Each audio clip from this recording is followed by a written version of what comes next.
Hey everyone, Noah of Green Arc Reviews here back again, and today I'm going to be giving you a special early review of the new science fiction adventure film Tomorrowland. Now this is the latest movie by Brad Bird and it stars George Clooney and Britt Robertson. Now without getting into too much of the film's plot because the trailers did a good job not revealing the whole story, thankfully, I am going to give you a bit of a minimal approach to how the plot goes. Now, it follows this girl named Casey, who is this optimistic teenager who has a love for innovation, and she goes on this mission alongside this young girl named Athena and this inventor named Frank to find this mysterious world where imagination truly runs wild. Now, I was really rooting for this movie because, for one, this is directed by Brad Bird, who I love. I love The Iron Giant, I love The Incredibles, and I love Ratatouille. These are three incredible animated movies. And he also made his live-action debut in 2011 with Mission Impossible Ghost Protocol, which is actually my favorite of the entire Mission Impossible franchise. So seeing that I loved all four of those movies, I was really excited to see what he would bring with this.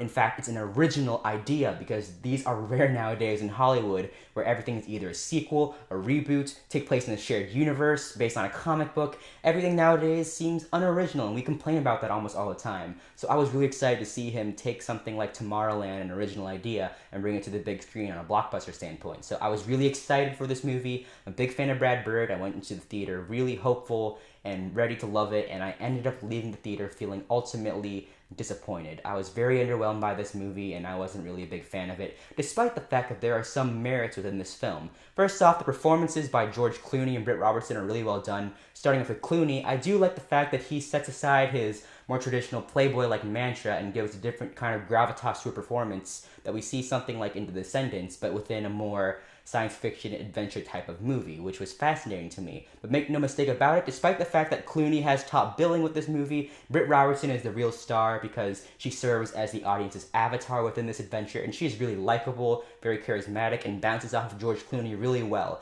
But to me, the highlight of this film is this young girl named Raffey Cassidy. She plays this character named Athena, and she is along for the ride of the adventure with George Clooney and Britt Robertson. And to me, Cassidy really broke out with this movie, and she showcased a certain charisma that we do not see with many young actors nowadays who could range from just being mediocre to plain awful. And she does a really good job, and with the level of performance that she needs to give based on the character that she is, without getting into too much details, she just really hits it out of the park. I also gotta mention that Brad Bird is still a remarkable filmmaker with the imagination that he has behind the camera. With the visuals that we see, like the actual Tomorrowland itself was quite fascinating, and the ideas and the level of story that we see trying to blend in some elements of history from like Disney, was really interesting to see on a science fiction standpoint. You could tell that Brad Bird really loved making this movie. But even though I'm a big fan of his, and you could tell that there's imagination running wild throughout this movie, I gotta admit, even though the imagination is there, it's also a bit of its downfall in some elements, particularly in the film's script. Now, this film has a clunky script, and it is showcased within the first two-thirds, which are a bit tonally inconsistent. There are some scenes within the movie that stand well on its own. In fact, there's a sequence near the first act in the movie that I think would work as a really interesting short film, but when you put it together with all these the rest of the scenes in this movie, I just felt quite underwhelmed and felt like they just did not mesh well at all. There are elements of the movie where it wants to be a family adventure, where it also becomes more too kid-friendly for my taste, and they don't really blend well together. And it ends up leading to this third act that is very underwhelming and is very preachy with the morals and lessons that, although I agree with them, it was delivered in a manner that was not subtle at all, and I expected more from someone like Brad Bird. Now, this was also co-written by Damon Lindelof. I don't want to point fingers to where the script really falls apart, but I guess I have to give credit to both of these people, Brad Bird and Damon Lindelof, for kind of setting up a third act that was ultimately underwhelming with also a very weak villain.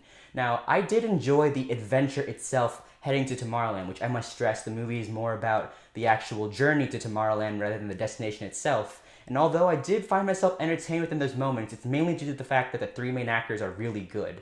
And I was really interested to see what the mystery of what this land really is all about. But when we finally find out what the mystery is, it ultimately feels really underwhelming because it ends up being this message that is just hammered down our throats. I was really underwhelmed with this movie overall, but that doesn't Make no mistake about it, Brad Bird is still a filmmaker I still want to see him do more of. And if you want to see this movie, by all means, check it out. Even if I was watching this review of myself giving it, I would still want to check out this movie because it still looks fascinating. And I do think you should check it out to see what you think of it, because to me, the film just really dropped the ball. I wanted this movie to be great. I ended up leaving really underwhelmed, especially at the fact that this is one of the only original properties that we see this summer. So, look, even though the acting was really good and the imagination really is there on Brad Bird's part, Tomorrowland suffers from a very weak script and heavy-handed morals and lessons that are really hammered down your throat. So as much as I wanted to love this movie, I couldn't help